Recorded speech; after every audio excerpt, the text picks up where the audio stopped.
buenos días. Vamos hoy a tener un estudio bíblico que he titulado El corazón del hombre. Cuando hacemos un estudio bíblico y nos reunimos, siempre nos preguntamos ¿qué hay que hacer realmente para ser salvo? ¿Qué es lo que me garantiza que realmente yo pueda estar seguro de que estaré en el cielo? Estas preguntas son importantes que nos hagamos y que nos podamos responder con sinceridad, porque Cristo habló de este tema. Vamos a leer algunos textos bíblicos para poder hilar el tema y desarrollarlo. Primero vamos a leer Mateo capítulo 15, 19 y 20. Dice: porque del corazón salen los malos pensamientos, los homicidios, los adulterios, las fornicaciones, los hurtos, los falsos testimonios, las blasfemias. Estas cosas son las que contaminan al hombre, pero el comer con las manos sin lavar no contamina al hombre. Palabra del Señor. Jesús está frente a un grupo de escribas y fariseos que están cuestionándolo a él porque sus discípulos, que están con hambre, están comiendo sin lavarse las manos. Y eso atenta contra la tradición de ellos. Y por eso ellos cuestionan a los discípulos de Cristo. Jesús aprovecha esta situación para irse más allá del simple hecho de lavarse las manos. Porque en el caso de los judíos, ellos no se lavaban la mano como un asunto solamente higiénico, sino que le veían un fondo espiritual. No es como nosotros, que cuando nos lavamos la mano para nosotros es porque queremos estar limpios, no tiene ninguna connotación espiritual. Para ellos sí tenía una connotación espiritual, y por eso ellos consideraban que los discípulos no eran un buen ejemplo a seguir desde el punto de vista espiritual, porque no se lavaban las manos, que era un asunto exterior. Ahora Jesús va más a fondo del tema, y en estos dos versículos él señala algo importante, ¿no? Que analizamos desde el punto de vista del tema que estamos viendo, que es el corazón del hombre. Dice Jesús que del corazón del hombre salen los malos pensamientos, los homicidios, los adulterios, las fornicaciones, los hurtos, los falsos testimonios y las blasfemias. Y que estas son las cosas que contaminan al hombre espiritualmente. No el estar lavado las manos externamente. Así que yo puedo estar lavado las manos externamente, pero internamente estoy sucio. Jesús le está diciendo. Y esto es importante que lo analicemos, porque fíjense que Jesús no está diciendo que la gente es en virtud de las acciones, que a veces nosotros tendemos a ver las cosas así, y eso lo vamos a ver más adelante también. En Mateo capítulo 23, que es el otro texto que vamos a analizar, capítulo 23, verso 23 al 28, Jesús dice: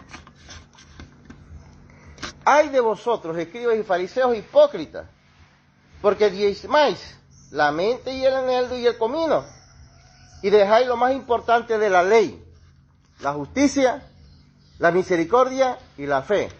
Esto era necesario hacer, sin dejar de hacer aquello. Guías ciegos, que coláis el mosquito y traigáis el camello.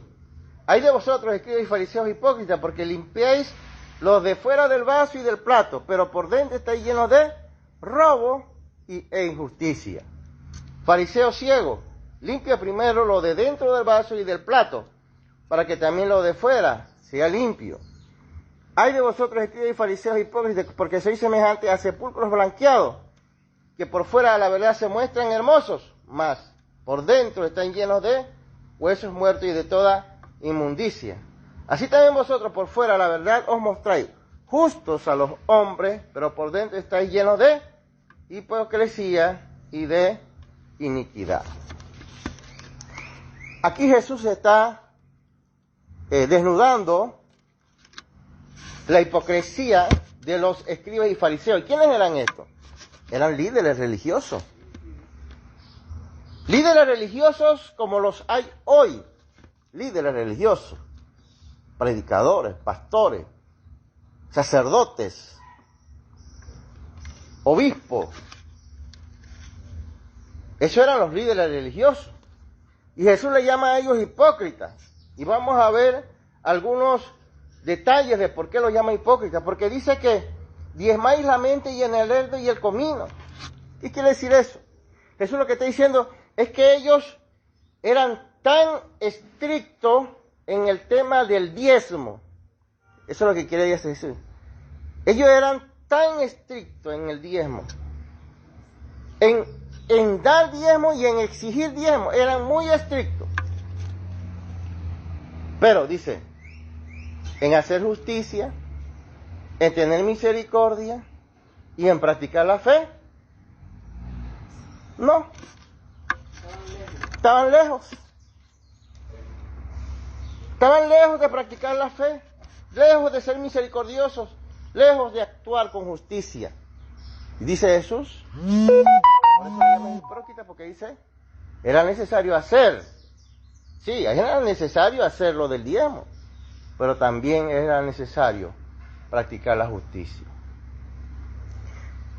Y eso me hace ver a mí hoy, porque no tiene sentido analizar o ver eso si no lo podemos aplicar en el contexto de hoy. En el contexto de hoy podemos decir que podemos encontrar iglesias donde se preocupan si los hermanos van con Biblia o no. Y obviamente, pues, si todos van con Biblia, diríamos que externamente se ven bien. Que llegan puntualmente a la iglesia, también externamente se ven bien. Que ofrendan, que participan de la Santa Cena, externamente están bien. ¿Qué les parece? Algunos dirán, bueno, si la creencia es que se deben bautizar por inmersión, se bautizarán por inmersión. O si no tienen que tocar con música, no tocará con música. Externamente estarán bien. Pero ¿cómo están internamente? Dice Jesús, estos aquí se preocupaban por lo externo. Pero Jesús dice, guías ciegos, que coláis el mosquito y traigáis el camello. ¿Qué era el mosquito? El mosquito era lo más pequeñito. Lo pequeñito, dice Jesús, fíjese el mensaje de Jesús, porque el mosquito es chiquito y un camello, ¿cómo es? Grande.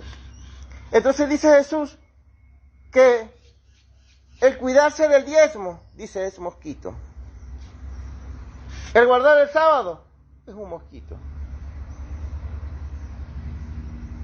Pero el tener fe es un camello. Entonces, las cosas que son realmente fundamentales se pasan por alto, se ignoran. Lo esencial se ignora y se enfatiza lo secundario. Hacemos al revés. La justicia, la misericordia y la fe es lo esencial, dice Jesús.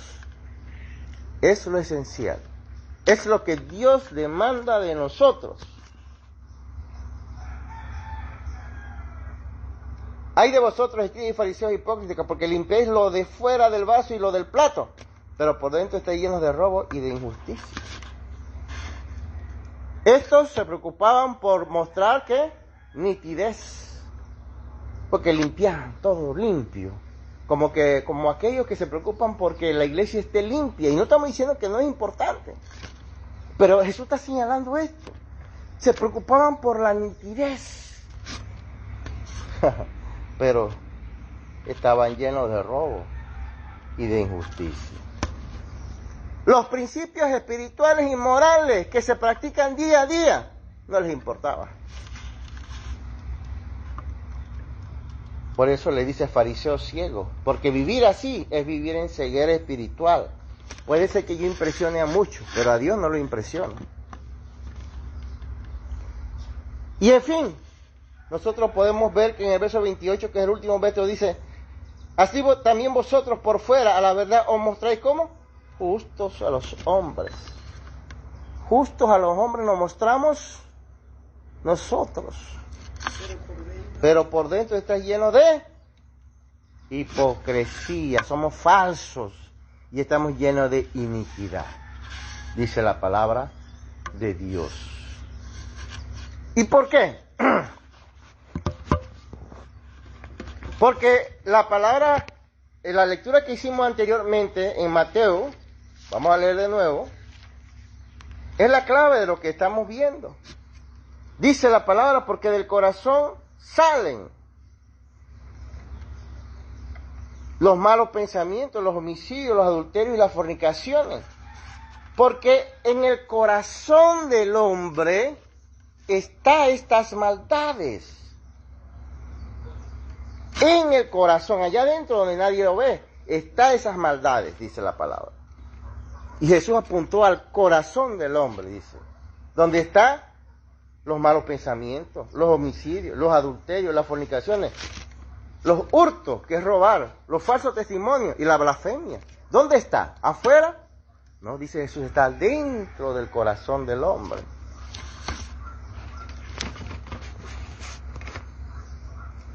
Y cuando tenemos estas cosas en el corazón, simplemente cuando una persona roba, no es ladrona porque robó, es que ya en su corazón hay robo.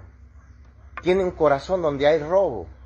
Cuando dice un mal pensamiento, no es que ese momento se convirtió en una persona mal pensada, es que en su corazón hay mal pensamiento ya. Lucas, otro texto que vamos a leer para ahondar sobre esto, es Lucas capítulo 6, verso 43 al 45, nos dice lo siguiente: no es buen árbol el que da malos frutos, ni árbol malo el que da buenos frutos, porque cada árbol se conoce por su fruto. Pues no se cosecha higos de los espinos, ni de la zarza se vendimian uvas. El hombre bueno, del buen tesoro de su corazón saca lo bueno, y el hombre malo, del mal tesoro de su corazón saca lo malo. Porque de la abundancia del corazón habla la boca. Ahí lo dice la palabra de Dios. El hombre que tiene un corazón malo no puede hablar de cosas buenas. Y el que tiene un corazón bueno no puede hablar de cosas malas. ¿Por qué un hermano habla de adulterio y de lujuria? Su conversación extras es de cómo enredar a una hermana. ¿Por qué? Porque en su corazón hay maldad. ¿Por qué un hermano piensa mal? Porque en su corazón hay malos pensamientos. Por eso dice Jesús, porque cada árbol se conoce por su fruto. Hay algunos que tergiversan esto. Y algunos dicen, pero en el fondo él es bueno. No existe tal cosa. Porque dice la palabra, el buen árbol da buenos frutos. Y el mal árbol da malos frutos. No existe tal cosa como que del corazón de alguien malo hay buenos frutos en el fondo, no. La Biblia no enseña eso. El que tiene el corazón malo da malos frutos. Y hablará cosas perversas que hay dentro de su corazón.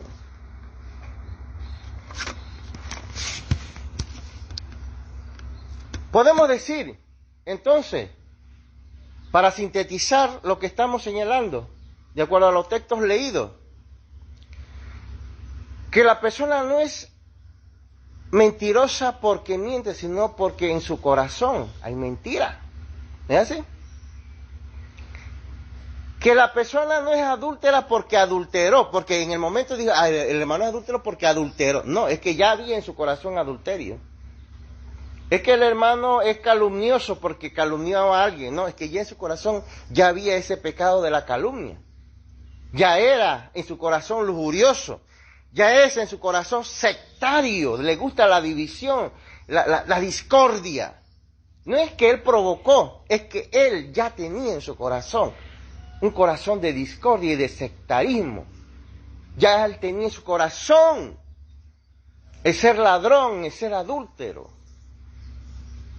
¿Y qué pasó?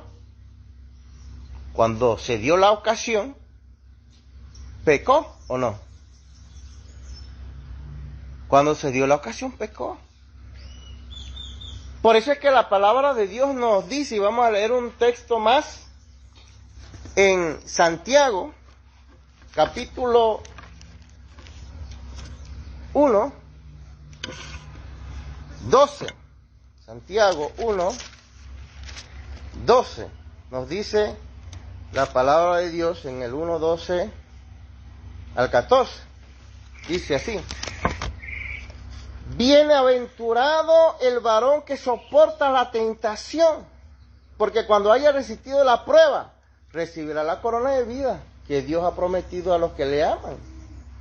Cuando alguno es tentado, no diga que es tentado de parte de Dios, porque Dios no puede ser tentado por el mal, ni él tienta a nadie. Sino, atención a este texto, que cada uno es tentado cuando de su propia concupiscencia es atraído y seducido. Entonces la concupiscencia, después que ha concebido, da a luz el pecado, y el pecado siendo consumado da a luz la muerte. Ahí dice claramente Santiago, Jacobo, el hermano de Jesús, dice claramente que cada uno es tentado cuando de su propia concupiscencia es atraído y seducido. Cada uno es tentado cuando de su concupiscencia. ¿Y dónde está la concupiscencia? ¿Dónde dijo Jesús? En el corazón del hombre. Cuando usted es tentado a adulterar, es porque en su corazón ya hay adulterio. Ahí lo dice el texto. Usted es tentado a mentir, ya lo tiene adentro. Usted es tentado a robar, lo tiene adentro. Dice la palabra en el verso 12, que esta es la palabra que quiero que aprendamos. Bienaventurado el varón que soporta la tentación. Entonces, ¿cuándo yo puedo decir? Porque algunos dicen, no, yo no soy mentiroso. No, tiene que haber una prueba. Aquí dice, bienaventurado el varón que soporta la tentación. ¿Qué tentación? De mentira. Usted tiene la oportunidad de mentir, pero ahora quiere demostrar, ahora en esta prueba que tiene, una ocasión que se le presenta de mentir, usted no miente. Entonces usted supera la prueba. Dios ve eso, dice. Porque cuando haya resistido la prueba, recibirá la corona de vida. Dios lo ve. Dios te compensa. Porque ha visto que eres recto, que tuviste la oportunidad de mentir y no te dejaste llevar por la tentación. Viste la oportunidad nuevamente. Una vez más tuviste la oportunidad de adulterar. Te viste tentado. Te atrajo la muchacha. Tuviste la oportunidad de caer en tentación y de adulterar. Pero resististe. Entonces has pasado la prueba. Tuviste la oportunidad de robar, pero te resististe. Has pasado la prueba. Dios nos prueba a nosotros para ver si realmente hemos dejado el pecado. Pero no podemos decir que no somos adúlteros o mentirosos en tanto que todavía no hemos resistido una prueba.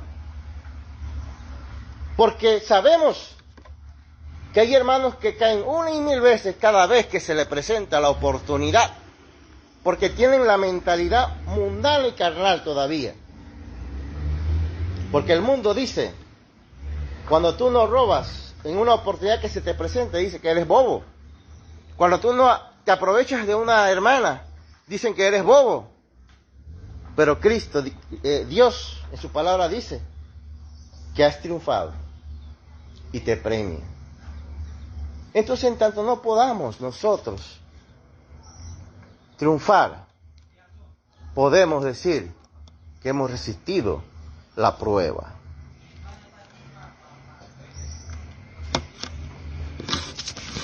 ¿Cómo superamos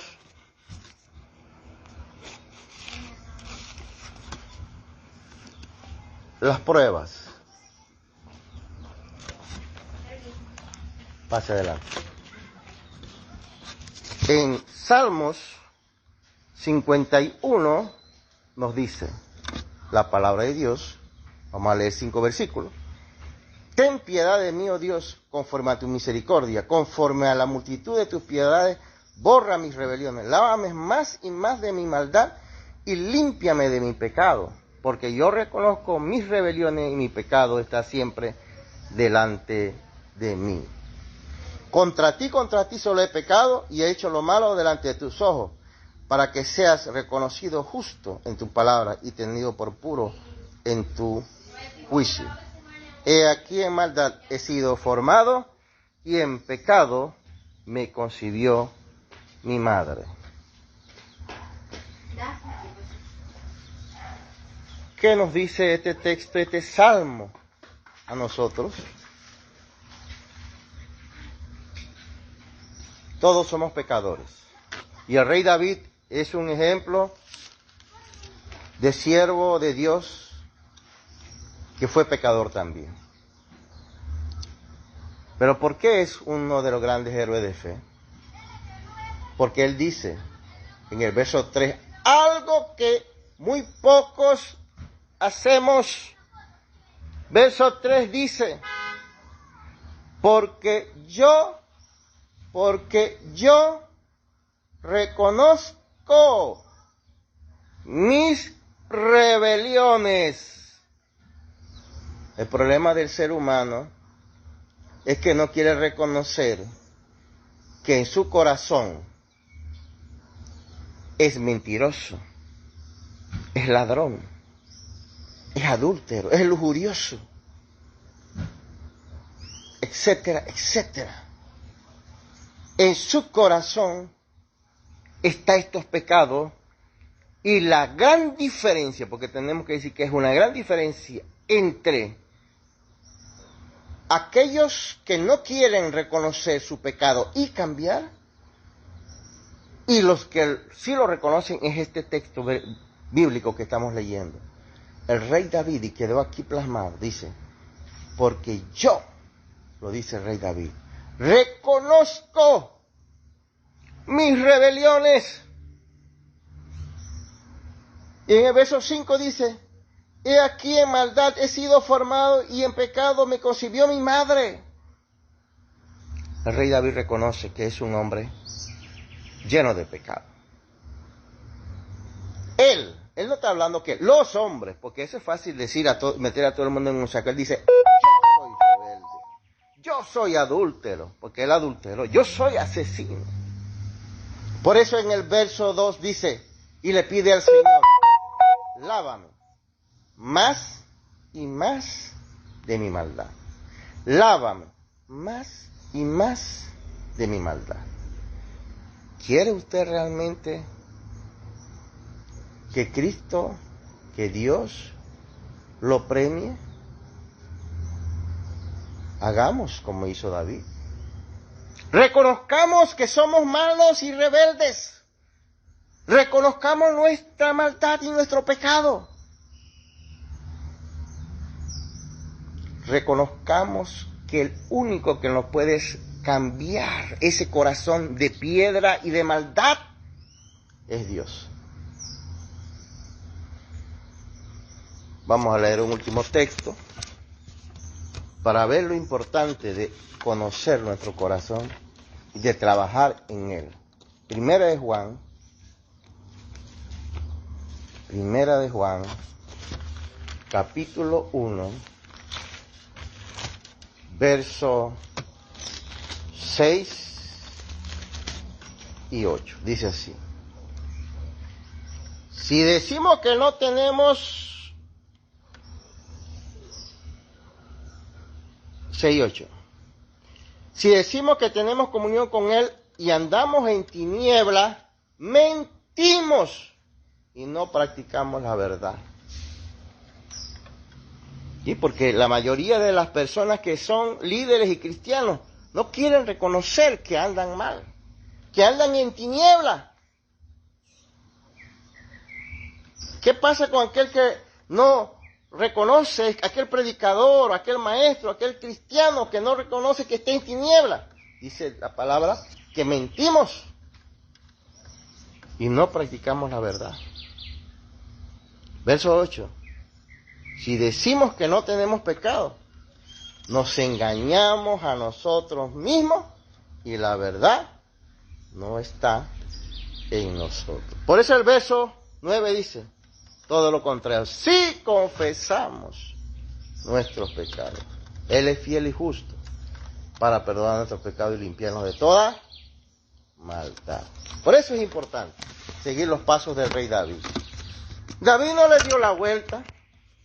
David dijo: soy rebelde, soy malo. Señor, lávame más y más de mi maldad. Que Dios le bendiga.